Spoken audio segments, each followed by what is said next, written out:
Bonjour à tous et à toutes, c'est avec plaisir que nous vous retrouvons aujourd'hui, Session Production et moi-même, Itero Roway, pour une nouvelle vidéo.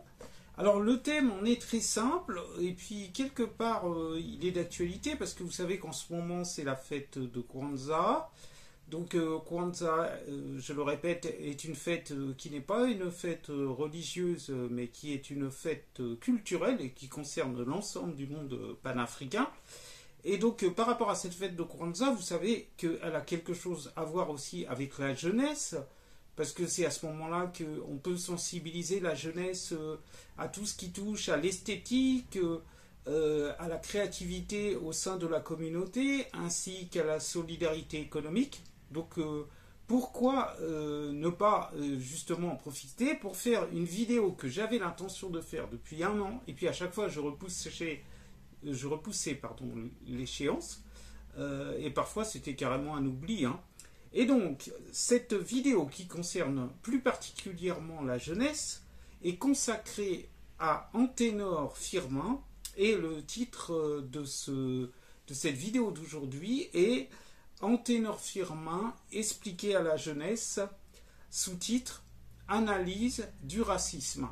Et oui, analyse du racisme, tout simplement parce que Anténor Firmin est l'intellectuel, le chercheur d'origine haïtienne qui, en 1885, a complètement terrassé, c'est-à-dire vaincu, le racisme et toutes les bêtises que les racistes qui se prenaient pour des scientifiques, qui se prenaient pour des hommes de science, qui se prenaient pour des grands philosophes, des grands chercheurs, avaient distillé, avaient, comment dirais-je, répandu dans les esprits depuis un certain nombre de siècles. Et donc, un certain nombre d'années, puisque on était au moment où Anténor Firmin publie son grand livre qui s'intitule De l'égalité des races humaines. Nous sommes en 1885. Anténor Firmin est d'origine haïtienne. Il est noir et il publie son livre donc en 1885. Il fait partie de la Société d'anthropologie de Paris. Et c'est une société de grands savants dans laquelle on discute de l'infériorité des Africains. Donc les Africains sont considérés par ces personnes européennes et qui se prétendent savantes comme des personnes à l'intelligence moins importante, moindre que celle des Caucasiens ou des personnes d'origine européenne à la carnation très claire, au teint très clair. Et donc les Africains sont considérés par tous ces savants comme des gens de moindre intelligence. Manque de chance, Anténor Firmin a été admis depuis peu à la Société d'anthropologie de Paris. C'est un avocat haïtien qui deviendra plus tard, ou qui est déjà peut-être, je crois, un homme politique. Il est aussi avocat et la science, il la connaît, puisque étant surpris de constater que cette idée, selon laquelle les Africains seraient inférieurs, eh bien, est partagée par beaucoup de monde à cette époque, notamment à Paris, là où il se trouve, bien qu'il ait grandi en Haïti, hein. Et donc, il se dit, ça va être un peu compliqué si j'essaye d'échanger, de parler, de faire entendre ma voix auprès de toutes ces personnes.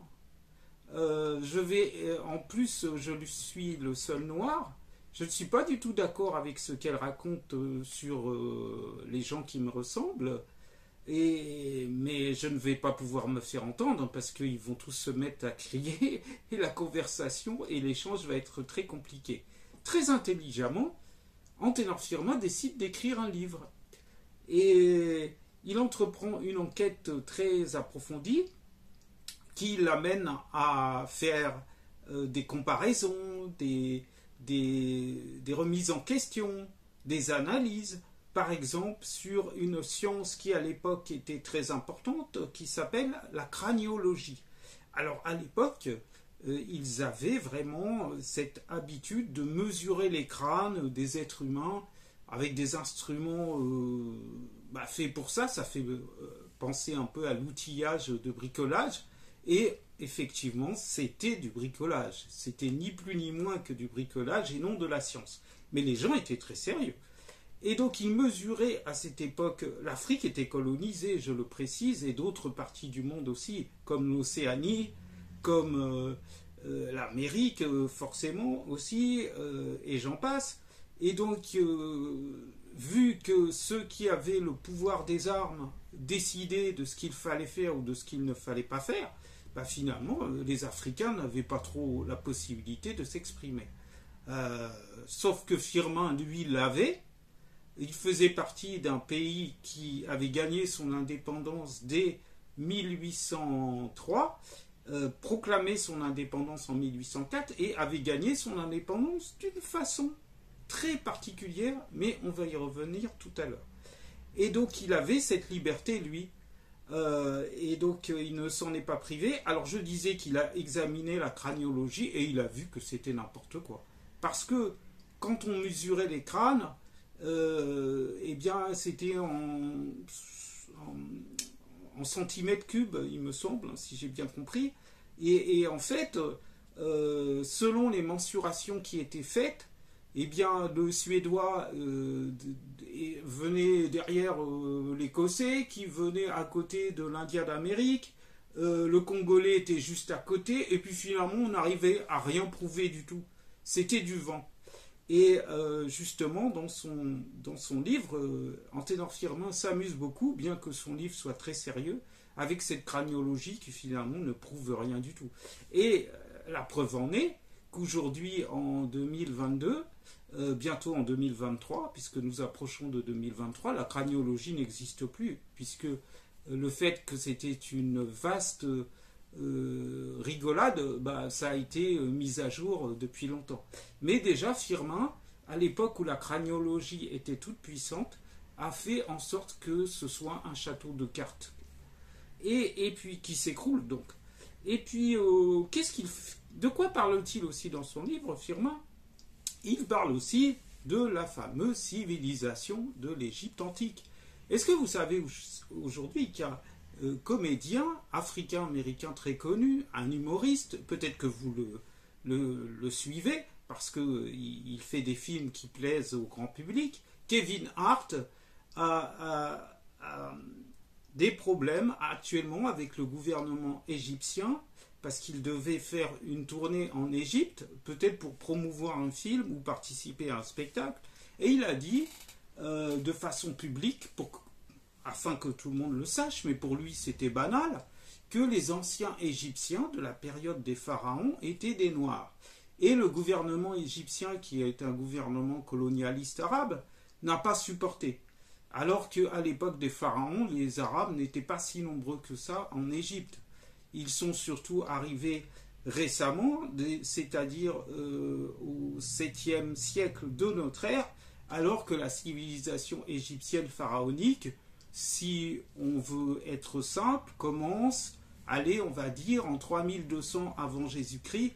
Et là, à ce moment, les Arabes ne sont pas très très présents en Égypte. Peut-être qu'ils y sont, mais ils ne sont pas les maîtres du pays et ils ne pèsent pas lourd en termes politiques. Et donc, nous voyons aujourd'hui que ces questions qui étaient débattues à l'époque d'Anténor Firmin, finalement, ce n'est pas de l'histoire ancienne. Parce que même si aujourd'hui on ne met plus les Africains en esclavage, eh bien on continue à raconter des bêtises sur le passé de l'humanité. Tout simplement parce qu'on veut que les Africains soient complexés, qu'ils suivent les idées des autres, pendant que les autres vont exploiter le sol de leur pays, vont prendre le diamant, etc., l'or, le pétrole, et puis nous, on va être occupés à fantasmer, à imaginer que les autres viennent du paradis et que nous, notre vision du monde, c'est l'enfer et la médiocrité. Mais tout cela n'est pas vrai. Et donc, je parlais d'Anténor Firmin.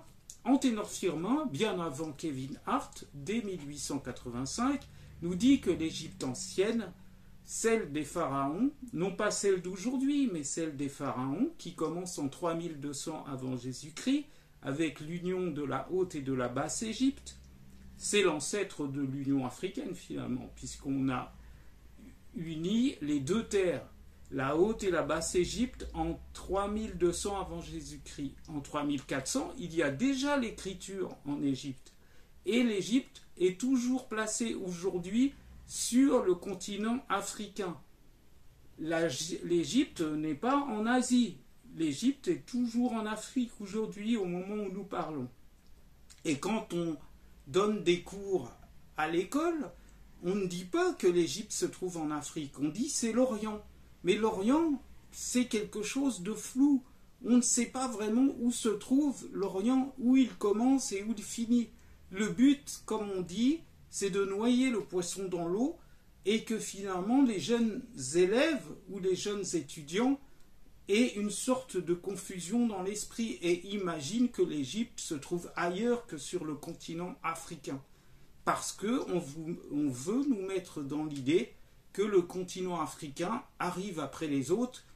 C'est un continent où on n'a rien inventé, où ce sont les étrangers qui sont venus très tardivement tout nous apporter, la religion, l'écriture, la sagesse, le respect des femmes, etc., etc. Mais tout cela, bien sûr, est faux. C'était une raison que certains, je ne dis pas tous, certains étrangers assoiffés de richesse avaient trouvé pour nous mettre en esclavage et pour justifier devant leur peuple que ces gens, nous les traitons très mal, mais c'est simplement parce qu'ils ne sont pas des humains comme nous. Et c'est pour ça qu'à cette époque, le peuple français ne pouvait pas ouvrir les yeux sur la cruauté de l'esclavage, puisqu'on racontait aux Français et peut-être aussi aux Anglais des bêtises à l'école, à savoir que les Africains étaient des êtres inférieurs et les mettre en esclavage, c'était leur rendre service. Mais tout ça, ce sont des mensonges, bien sûr. Et ces mensonges vont s'écrouler de fil en aiguille au fur et à mesure qu'on lit le livre d'Anténor Firmin. Donc, il va rappeler que les Grecs de l'Antiquité qui avaient voyagé en Égypte au moment où l'Égypte avait perdu sa puissance, son indépendance, au bout de plusieurs milliers d'années, eh bien, à l'époque où le père de l'histoire, Hérodote le Grec, visite l'Égypte, il dit qu'ils sont noirs, les Égyptiens, et ils ont les cheveux crépus. Eh bien, il dit ça dans son livre Histoire. Et aujourd'hui, dans les universités, on dit que Hérodote le Grec est le père de l'histoire. Donc ce ne sont pas des histoires, c'est vraiment l'histoire. Et Anténor Firmin parle de tout ça, il a beaucoup lu les Grecs de l'Antiquité et il a lu aussi les traductions des Latins qui, bien qu'ayant dominé l'Égypte au moment où elle n'était plus très forte, n'ont pas menti sur le fait que les Égyptiens qu'ils avaient fini par vaincre à la guerre étaient effectivement des Noirs, à qui nous devons les mathématiques, à qui nous devons aussi l'architecture, notamment avec les grandes pyramides. Et donc ce n'est pas pour rien que dans les textes égyptiens de l'Antiquité, les textes sacrés, le dieu Osiris est appelé le Grand Noir, Khem-Ur. Dans son livre, Anténor Firmin parle aussi de la capacité des Africains dans l'histoire de gagner des guerres importantes. Les Africains n'ont pas toujours été vaincus dans l'histoire. C'est pour ça que l'Égypte a été longtemps puissante, mais on peut dire la même chose de toute façon du royaume de Ouagadougou, qu'on appelle aussi royaume du Ghana dans le passé. On peut dire la même chose du grand royaume africain du Mali. Tous ces royaumes-là, hébergés de solides guerriers, et avaient un gouvernement très compliqué que les grandes nations européennes aujourd'hui, disons qu'elles n'ont rien à envier à ces grands empires africains de l'époque, qui ont succédé à l'Égypte. Et Anténor Firmin, en bon haïtien qu'il est, en 1885, nous parle aussi de la bataille de Vertières. Comment les Haïtiens des Antilles, qui étaient des descendants d'Africains du Congo et aussi du Dahomey, ont battu la grande armée de Napoléon en 1803 et on finit, ils étaient mis en esclavage depuis plusieurs siècles, hein, aux Antilles, les Haïtiens. Et ils ont fini par avoir leur indépendance en battant l'armée de Napoléon. Donc voilà ce que nous apporte Anténor Firmin dans son livre qui est très bien écrit, qui date de 1885 et qui a été plusieurs fois réédité. Donc aujourd'hui, on peut constater que les travaux d'Anténor Firmin sont vrais, car la science a beaucoup évolué depuis, et heureusement le racisme n'est plus aussi important qu'il l'était autrefois à l'université et à l'école. Mais bien sûr le travail n'est pas terminé. Heureusement, nous avons des grands savants aujourd'hui comme Nusere Kalala Omotunde, qui a énormément travaillé et publié pendant plusieurs années, notamment depuis 2000, et qui malheureusement nous a quittés. Il est parti rejoindre les ancêtres le 13 novembre dernier, et nous souhaitons que là où il se trouve, il puisse s'épanouir et être bien accueilli par tous les grands ancêtres qui ont bien travaillé là aussi, comme Anténor Firmin. Voilà, je tenais à ce que la jeunesse puisse bien connaître ce grand ancêtre qu'est Anténor Firmin, et de cette façon, nous pourrons nous rendre compte tous, quels que soient nos âges, quelles que soient les générations auxquelles nous appartenons, que le racisme est derrière nous, et en aucun cas il peut nous influencer, et toutes les personnes, quelles que soient leurs origines, méritent le respect, comme disait la grande philosophe Simone Veil. Le respect, c'est vraiment ce qui est dû à l'être humain. Voilà. Donc j'espère que cette vidéo vous a beaucoup plu, et je souhaite à ceux qui le fêtent un excellent Kwanzaa, et à ceux aussi qui vont fêter la nouvelle année, puisqu'il y a l'année grégorienne aussi que certains fêtent, le passage à la nouvelle année grégorienne, pour ceux qui le fêtent, je leur souhaite aussi un bon passage à la nouvelle année grégorienne. Et voilà, c'était un plaisir de faire cette vidéo pour la jeunesse, parce que ça me tenait vraiment à cœur, et j'espère que le travail d'Anténor Firmin pourra être de fil en aiguille connu par chacun d'entre nous. À bientôt!